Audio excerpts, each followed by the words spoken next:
I'm now joined by Ingrid Medby from Durham, UK. She is a senior lecturer of political geography at Oxford Brookes University. Great to have you on the program with us. First off, what's driving this geopolitical competition in the Arctic at the moment?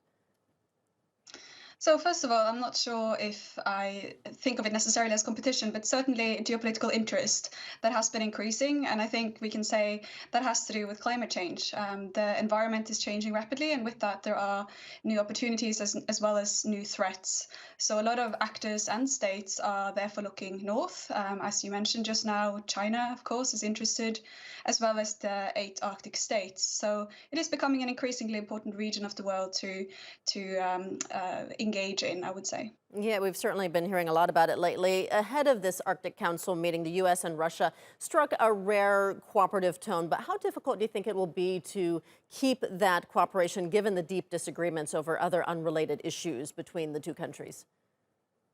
So one of the things we've seen in recent years, which is quite unique about the Arctic region, is that it is one of the international regions where states such as Russia and the US have been cooperating. And this is in no small part thanks to the Arctic Council. So it is the Arctic Council that is having its ministerial meeting today and tomorrow in particular. And they, from the very start, from its establishment in 1996, it was clear that this would be a forum that would not engage in any kind of military discussion. So no military security on the agenda.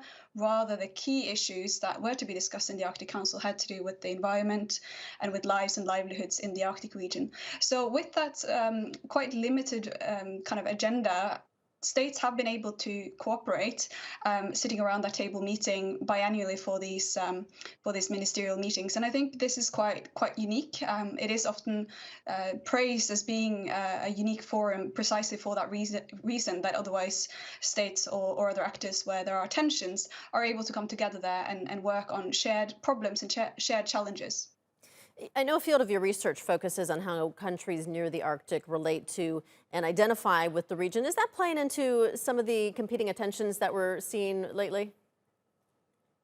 Yes, I certainly think so. So in my work, I've looked in particular at Norway, Iceland, and Canada, but you see the same in, for example, in Russia, where a northern identity has been very important for the way in which that they engage in the Arctic region. And certainly for the 8 Arctic countries, it has been important to state what it means to be an Arctic state and an Arctic country. And that has to do with history, as well as these projected futures of perhaps resources yet to come, opportunities yet to come. It's important for tourism, for example, to be able to talk about what does it mean to be Arctic? What sort of responsibilities comes with that?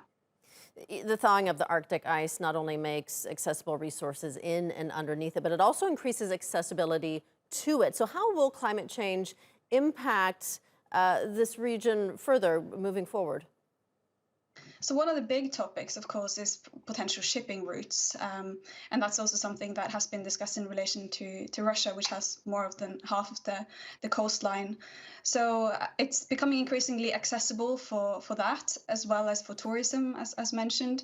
And of course, also the increasing attention means that more and more people perhaps want to visit or we're seeing all these popular culture references to the Arctic as well in popular media. The Arctic has always been connected to global systems, whether that's climatic systems or political systems. But I think we are now becoming increasingly aware of it. The weather changes that we see in the high north also influence the weather patterns and the larger kind of climatic patterns elsewhere.